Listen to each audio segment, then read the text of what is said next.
অভিযোগ ছিল সাংবাদিক পরিচয় দিয়ে বিভিন্ন মানুষের কাছ থেকে টাকা তুলছে দুজন ব্যক্তি। গাইঘাটা থানার ধর্মপুর ওয়ান পঞ্চায়েত এলাকার এই ঘটনায় দুই অভিযুক্তকে আটক করে গণধোলাই দেওয়া হলো। শেষমেশ মুচলেকা দিতে হলো প্রশাসনের কাছে। চাঞ্চল্য গোটা এলাকায়।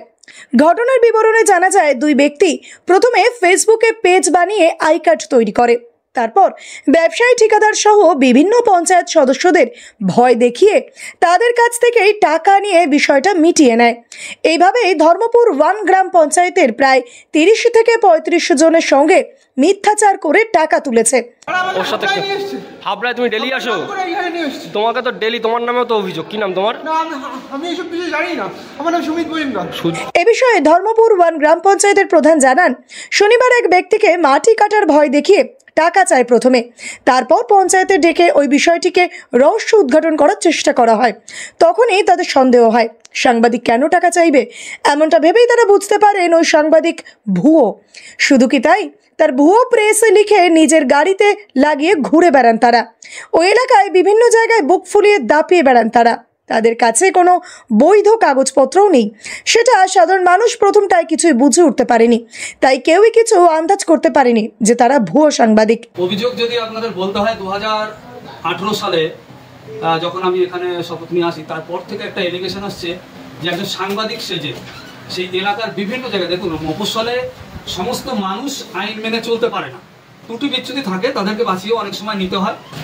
তো ইনি সেই সমস্ত মাইনাস পয়েন্টগুলো দেখে দেখে সাধারণ মানুষের কাছ থেকে বিভিন্নভাবে তাদের ব্ল্যাকমেল করছে। কখনো বিএলআরও লোক পাঠিয়েছে, কখনো ডাকমাস্টার লোক পাঠিয়েছে। ভাগ্য ভালো যে পঞ্চায়েত প্রধানের নামটা করেনি। এইভাবে উনি টাকা তুলছে। টাকা পয়সা দিতে হবে, আর যদি না দেওয়া হয় আমার কাছে অনেক রেকর্ড আছে, এগুলো আমি বাস্ট করবো। তখন আমি সাথে সাথে বাইরে থেকে ব্ল্যাকমেল করছিল, ব্ল্যাকমেল এবং ব্ল্যাকমেল আজ থেকে না, 2018 সাল থেকে আজকে আমার সামনে বলল। এবং এইভাবে প্রচুর টাকা তুলেছে, যার প্রমাণ এবং আমার হাতেই রয়েছে। তাদেরকেও ডেকেছিলাম।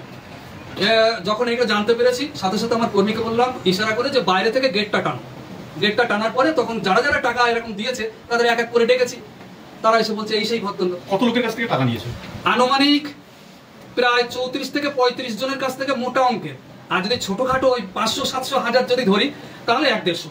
এইভাবে একদিন যখন এক ব্যক্তিকে ফোন করে সাংবাদিক পরিচয় দিয়ে মাটি কাটার ভয় দেখিয়ে টাকা চায়, তখন এই গোটা বিষয়টা সকলের সামনে আসে।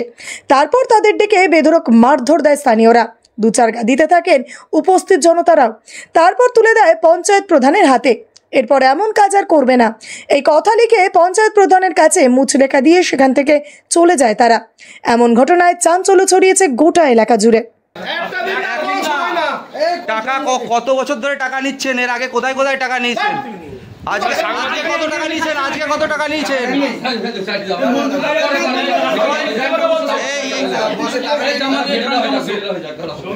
নাম কি? নাম কি আপনার? নাম কি? নাম কি? আরে নামটা বলুন, নামটা কি বলুন, নাম বলুন, নামটা বলুন। ব্যুরো রিপোর্ট, ভুবন গ্রাম সংবাদ।